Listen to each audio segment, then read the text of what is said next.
मेरा क्या होगा यार? अनुषी, कुछ नहीं होगा। मैं जब तक जिंदा हूं ना, कोई तुम्हें कुछ नहीं कर सकता और तुम्हारा हक तो कोई भी नहीं छीन सकता, चाहे उसके लिए मुझे दादी की कनपट्टी पर बंदूक रख के तुम्हारा हक छीनना क्यों ना पड़े, मैं जरूर छीनूंगी। परेशान नहीं हो प्लीज, मुझ पे छोड़ दो। और देखा था तुमने कैसे कह रही थी कि जाओ निकलो मेरी बेटी के घर से। भूल गई हैं कि शायद इस घर पे हमारा हक है, हम असल मालिक हैं इस घर के।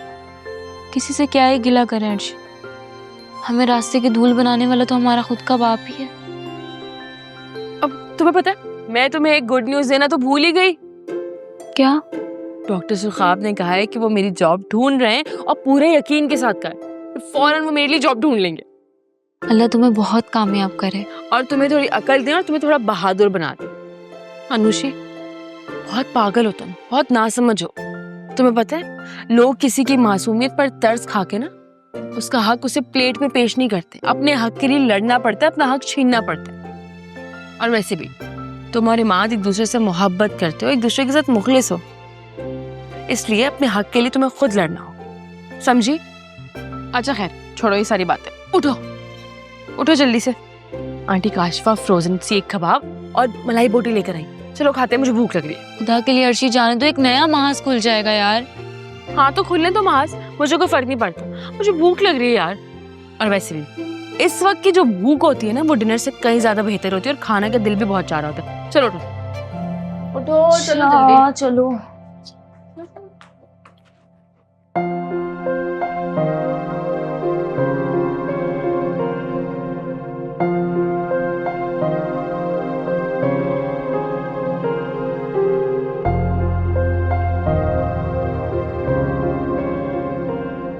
मेरी बात सुने, आपकी बहन कोई बेवा नहीं है, ना ही उसकी बेटियां यतीम हैं। अभी उनकी बेटियों का बाप जिंदा है, तो वो जिम्मेदारी बन के हमारे सर पर क्यों पड़ी हुई है? जरा अकल के नाखून लो, जरा सोचो, अगर वो इस घर से चली जाती हैं तो हम पूरा पोर्शन किराए पर दे देंगे। अरे अच्छा खासा पैसा आ जाएगा हमारी जेब में। मैं थक गई हूँ उनकी खिदमतें कर करके। शगुफा शगुफा कैसी बातें करती हो, जरा दिल बड़ा कर रहा है, मेरी बहन है। बिहाई बहन है, और अगर आप बात नहीं कर सकते ना तो कोई बात नहीं, मैं खुद बात कर लूंगी। खुदा के वास्ते ऐसा मत करना, खुदा का वास्ता तुम। अरे कुछ गलत नहीं कर रही हूँ मैं। वो साफ भाई अपनी जिम्मेदारियां खुद संभालें, थक गई हूँ मैं इनकी चाकरियां कर करके।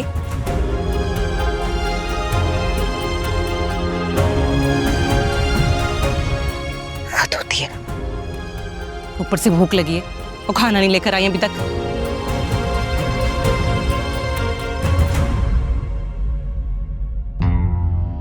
लो, लगता है सुन लिया मैडम ने। अच्छा है, मेरी जान छुटी। खाना लेकर चली गई।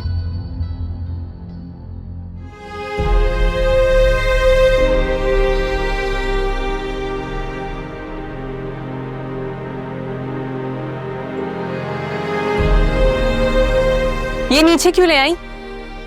मालूम है ना आपको इस वक्त मुझे भूख लगी होती है, खाना ही ठंडा हो जाएगा सारा।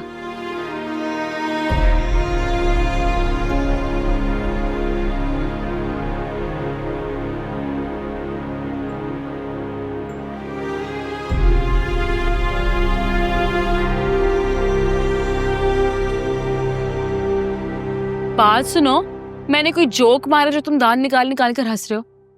देखो इमाद, मेरी बात सुनो, अगर तुम अपनी नानी और अपनी पूरी फैमिली के सामने मेरी बहन के लिए स्टैंड नहीं ले सकते ना, तो फिर मेरी बहन को अभी से छोड़ दो। क्योंकि अगर बाद में तुम पीछे हटे तो मैं तुम्हारी ऐसी चटनी बनाऊंगी ना कि तुम्हारी नानी जान भी तुम्हें पहचान नहीं सकेंगी, समझे? बड़े अफसोस की बात है वैसे, तुम्हें मैं ऐसा लगता हूँ? एक तो तुम्हारी चिड़िया जितनी दिल रखने वाली बहन की खातिर मैं सारे जमाने से नहीं, टक्कर खा लेना मुनासिब नहीं है। मैं सारे जमाने को चकमा दे दूं, उन्हें गोली करा दूं। अच्छा, वो कैसे? भाई कुछ बातें सीक्रेट भी होती हैं, हर बात बताने वाली नहीं होती। पर हाँ, तुम मुझ पे भरोसा कर सकती हो। सूरत हाल ना वाकई खराब है, और तुम्हारी नानी वो तो कभी भी नहीं चाहेंगे कि जब नानो ने नाना से शादी की थी तब क्या मैंने रोड़े अटकाए थे? ओ भाई, तुम थे कब? देखो वो एक अलग टॉपिक है, बट अगर मैंने उनकी लाइफ में इंटरफेयर नहीं किया तो वो मेरी लाइफ में कैसे रुकावटें डाल सकती हैं? लगता है बाहर पे आया है, मैं देख के आता हूँ। अनुषी, मेरी बहन, अपने दिमाग से सारे बुरे ख्याल निकाल दो। मुझे इमाद पे बहुत यकीन है, वो मेरा बहुत अच्छा दोस्त है, मुझे पता है वो नहीं पलटेगा। और आखिरकार है तो वो मेरी नेचर का ना। हाँ, क्या तो तुम ठीक रही हो। इसे कौन आया, मैं देख कर आती हूँ। अर्शी, हाँ, मेरे ख्याल में अब हमें घर चले जाना चाहिए। मम्मा भी अकेली हैं और फिर अब तो मैं ठीक भी हो गई हूँ ना। मैं तो तुम्हारी वजह से ही टिकी हुई थी यहाँ पे। खैर, 1-2 दिन में चलते हैं। ठीक है। पता नहीं कौन आया हुआ नीचे। कोई तो हो गई, अभी आएंगे तो मिल लेना।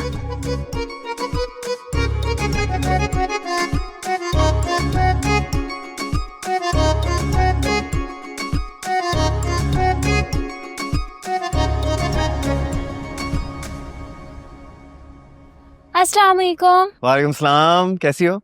हमेशा की तरह परेशान, बेचैन, और कैसी हो सकती है? क्यों परेशान क्यों?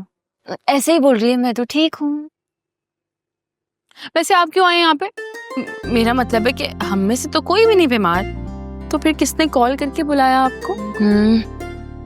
तो क्या हुआ, ये हर वक्त डॉक्टर थोड़ी होते हैं, कभी कभी आम इंसान भी होते हैं। वैसे भी अब हमारी बड़ी दोस्ती हो गई है। हाँ बिल्कुल सही कहा, हम दोस्त तो बन गए, लेकिन इस वक्त मैं वो साफ अंकल से मिलने के लिए आया था। वो दरअसल घर का एक पोर्शन रेनोवेट करवाना था, तो बस उसी सिलसिले में बातचीत चल रही है। लेकिन पापा तो घर पे नहीं है। घर पे नहीं है पापा।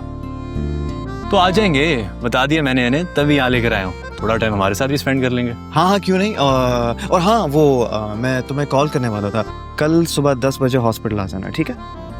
क्यों भाई, पोलियो के कतरे क्या मैं पिलाऊंगी सुबह से बच्चों को? अर्शी, कभी तो सीरियस हो जाया करो। पूछ रही हूँ ना, सवाल ही तो है।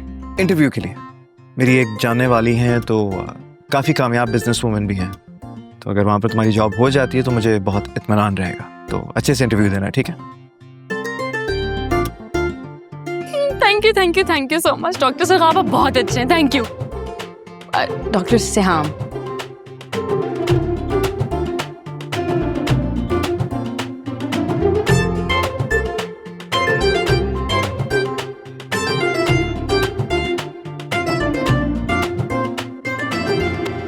हाय, पता नहीं क्यों दिल अटक सा गया तुम पर। कभी लिफ्ट नहीं कराई औसाफ अहमद को, मेरा उसका मुकाबला ही क्या है। लेकिन अब तुम्हारी खातिर उससे हाथ मिलाना पड़ेगा। पता करना पड़ेगा कि ठेकेदार औसाफ अहमद की रिहाइश कहाँ है, और उससे मिलने के लिए कोई बहाना भी तैयार करना पड़ेगा। मेरी बात सुने, आपकी बहन कोई बेवा नहीं है, ना ही उसकी बेटियां यतीम हैं। उसकी बेटियों का बाप अभी जिंदा है। वो जिम्मेदारी बनके हमारे सर पर क्यों पड़ी है?